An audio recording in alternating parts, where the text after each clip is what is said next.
Bonjour. Nous avons vu en classe la dernière fois que le système solaire était très grand. Je vous propose d'ailleurs de regarder une petite vidéo pour illustrer ce propos. La personne qui a réalisé cette vidéo a imaginé que les planètes étaient de simples billes, ce qui lui a permis d'imaginer ces billes les unes côte à côte. Vous allez voir, c'est très instructif quant à la taille des planètes et notamment de notre Terre, ne serait-ce que par rapport aux autres objets du système solaire.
Bien, j'espère que maintenant les choses sont à peu près recadrées.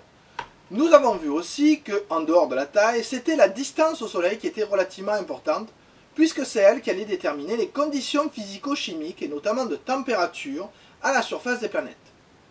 Grâce à l'expérience faite en classe, on a pu prouver qu'il y avait un lien entre température au sol et distance au Soleil. Vous pouvez noter à la suite du cours, selon la distance au Soleil, virgule, la température à la surface de la planète ne sera pas la même, point. L'énergie solaire se disperse dans l'espace et peut être captée par les planètes, point. Mais ce n'est pas la seule chose que nous avons vue. Nous avons aussi pu vérifier que si cette température théorique dépendait de la distance au Soleil, il existait aussi l'influence de l'atmosphère qui existait autour de certaines planètes. Sans cette atmosphère, notamment sur Terre, la température serait la même que sur la Lune, à savoir moins 18 degrés Celsius de moyenne. Sur Terre, nous avons environ 15. Merci l'atmosphère, sinon il ferait vraiment très froid et la vie ne serait pas possible. Vous pouvez d'ailleurs, puisque cette information est importante, noter à la suite du cours, suivant la composition et l'épaisseur de l'atmosphère qui entoure une planète, il peut y avoir des variations importantes dans la température de surface de cette planète. Ce réchauffement de la température par la présence d'une atmosphère s'appelle effet de serre. Et oui, effet de serre, comme celui dont on parle quand on évoque le sujet du réchauffement climatique. Nous verrons d'ailleurs qu'il y a un lien avec, mais plus tard. Pour l'instant, nous allons nous intéresser à la planète Terre et notamment ses particularités, ce qui rend cette planète si unique, si singulière. La vidéo suivante va vous montrer justement l'ensemble de ces particularités. Je vous demande de bien regarder la vidéo et de noter au crayon à la suite de votre cours ce qui rend cette planète si unique, si particulière. nous en aurons besoin lors du prochain cours. Bonne vidéo!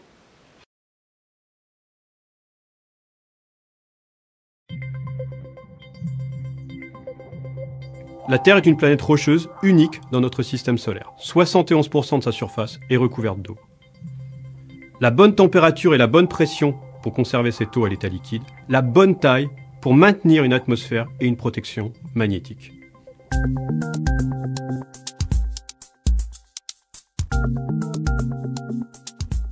Le diamètre de la Terre est d'environ 12 800 km et sa masse est de 6-10 puissance 24 kg.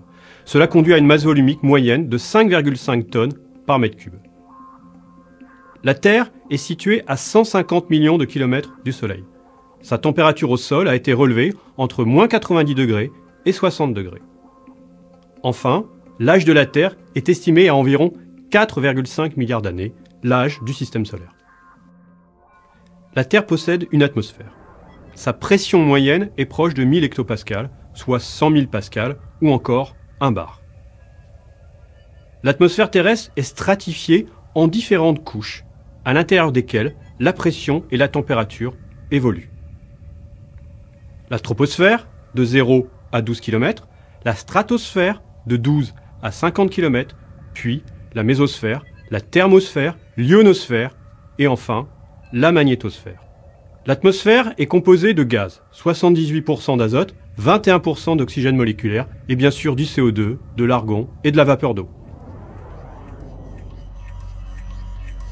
Grâce au sismographe, il est possible de déterminer la structure interne de la Terre et de déduire sa composition et sa densité.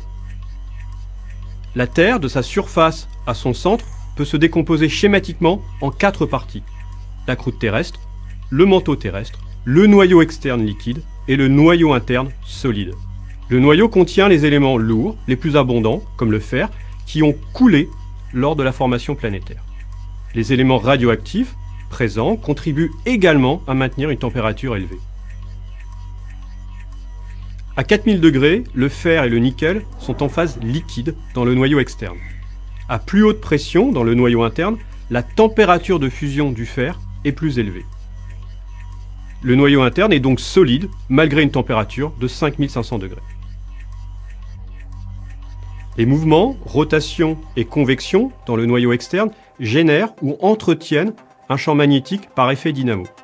C'est le fer qui joue le rôle de matériau conducteur et magnétique. Le champ magnétique en surface est 50 fois plus faible qu'au centre. Et au-delà, des lignes de champ dessinent autour de la Terre un bouclier magnétique protecteur. Les particules chargées électriquement émises par le Soleil suivent ces lignes de champ et évitent la Terre, à l'exception de 2 intrusions, au pôle Nord et au pôle Sud, les aurores boréales et les aurores australes. L'ensemble de ces caractéristiques rendent la Terre habitable. De l'eau liquide, une source d'énergie, le Soleil, des éléments chimiques en abondance et un champ magnétique protecteur. Bien, j'espère que vous avez trouvé ces quelques particularités, que vous les avez notées à la suite de votre cours, soit sous forme de phrases, soit sous forme de mots-clés. Maintenant, pensez à bien apprendre votre leçon et je vous dis à bientôt.